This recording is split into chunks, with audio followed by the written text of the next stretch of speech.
हमारा तो बहुत ही रिमोट गांव था, यमुना किनारे गांव है हमारा। हमारी दादी मालकिन हुआ करती थी उस समय जी। वो बंगला देखा हमने एग्जीक्यूटिव इंजीनियर का बाना में, तो हमको लगा भाई चीजें ज्यादा ठीक। एक बार तो थोड़ा जेवर बेचने की भी जरूरत पड़ गई पढ़ाई के लिए। जी, इंजीनियरिंग की पढ़ाई के लिए। अब उसी कुछ दिन पहले बछड़ा बिका था एक हमारा 1000 रुपए का, वही 1000 रुपए के बाद रखे हुए थे। सर, हम पहले आपसे से शुरू करते हैं, आप ही के जर्नी से शुरू करते हैं। आप बांदा के एक छोटे से गांव से आते हैं, किसान परिवार से हैं।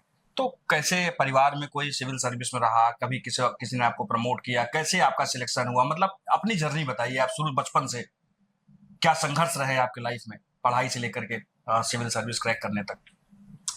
देखिए, हमारा तो बहुत ही रिमोट गांव था, यमुना किनारे गांव है हमारा। जो नजदीकी बस टर्मिनस था, बस स्टेशन था, वो तिंदवारी था, जो 13 किलोमीटर दूर है हमारे गांव से। जी। कोई सड़क, कोई रास्ता कहीं था नहीं जी। तो खैर हम लोग 8वीं तक तो अपने गांव में ही पढ़े, जूनियर हाई स्कूल तक। जी। और कोई गोल, कोई एम, ऐसी बात मैं नहीं कहूंगा कोई ऐसा था हम लोगों के दिमाग में। बस ये था कि पढ़ना है तो पढ़ना है। फिर उसके बाद जब हम लोग बांदा गए, तब थोड़ा बहुत बात आई कि भाई क्या करना है। उनका डॉक्टर बनने का बड़ा शौक है लोगों को, तो बायोलॉजी ले ली गई। जी। 2-3 महीने बाद जो है ये लगा कि भाई ये डॉक्टर ठीक नहीं है, इंजीनियर ज्यादा ठीक है। ऐसे ही, इसका कोई बेस नहीं था हमारे पास ये देखने का। वो बंगला देखा हमने एग्जीक्यूटिव इंजीनियर का बाना में, तो हमको लगा भाई इंजीनियर ज्यादा ठीक है।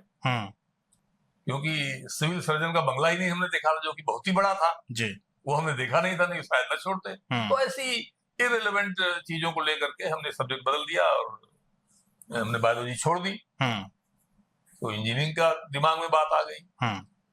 तो लेकिन मालूम नहीं था इंजीनियरिंग कैसे होना है। जी।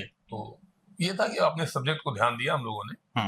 और पहली बार जब हमको एक मौका मिला फॉर्म भरने का, तो यूनिवर्सिटी ऑफ रुड़की का फॉर्म भर दिया और उसमें सिलेक्शन हो गया। इंजीनियरिंग में आ गए, इंजीनियरिंग को ध्यान से पढ़ते रहे। फिर हमने 78 के टॉपर से हमारे यूपी कैडर के ही जावेद उस्मानी, उनका हमने फोटो देखा कंपटीशन सक्सेस रिव्यू मैगजीन में। जी। तो सभी लोगों को ये हुआ कि अब सिविल सर्विसेज का एग्जाम भी देना है। इस तरह से बड़ा एक कोइंसिडेंटल टाइप का संयोग, बस सब चीजें चलती चली गई। तो हम लोगों ने 78 में पास किया, 78 में इंजीनियरिंग सर्विसेज का एग्जाम दिया और उसमें मेरा सिलेक्शन हो गया रेलवे में। मैं 1 साल रेलवे में रहा। इसी दौरान फिर 79 में सिविल सर्विसेज का एग्जाम दिया और उधर 79 में रेलवे ज्वाइन कर लिया। 80 खत्म होते होते इधर से अपॉइंटमेंट आ गया, तो रेलवे छोड़ के इधर पुलिस ज्वाइन कर लिया।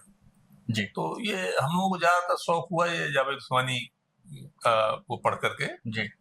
तो और हमारे बैच से पहली बार इंजीनियरिंग के सब्जेक्ट शामिल किए गए थे। तो इंजीनियरिंग का भी हमको फायदा मिला, हमारे अच्छे नंबर। सर, जैसे फादर आपके फार्मर थे, किसान थे, तो जो जितना हमने पढ़ा आपके बारे में कि परिवार में वो अकेले कमाने वाले थे और आप 4-5-6 भाई बहन थे, तो सबका पालन पोषण, पढ़ाना लिखाना, तमाम मतलब रिस्पॉन्सिबिलिटीज थी उनके ऊपर।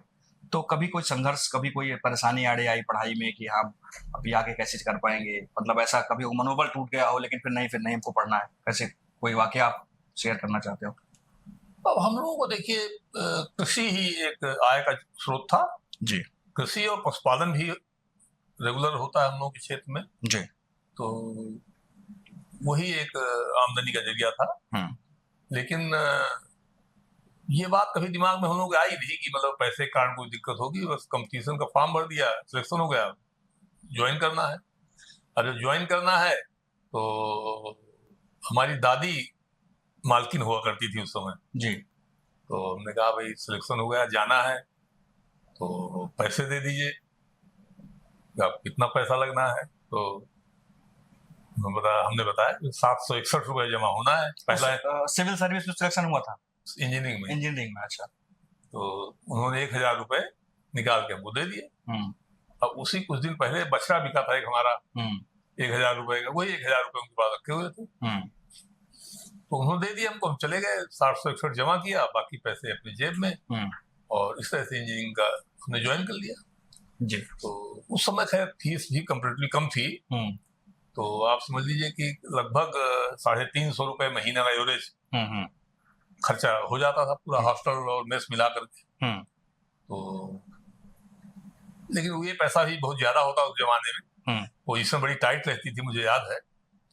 और एक बार तो थोड़ा जेवर बेचने की भी जरूरत पड़ गई पढ़ाई के लिए। जी, इंजीनियरिंग की पढ़ाई के लिए। तो हालांकि मुझे 125 रुपए स्कॉलरशिप भी मिलती थी, राष्ट्रीय छात्रवृत्ति जो है मुझे मिलती थी जी।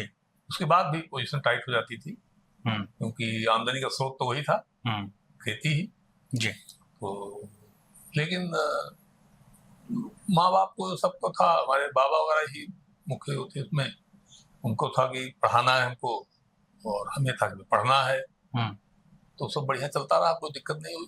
गवर्नमेंट जॉब में आप पहले सदस्य हैं आपके परिवार से? हाँ, ठीक है। आप पूरे गांव में हमारे कोई क्लास 1 या क्लास 2 में नहीं था जी।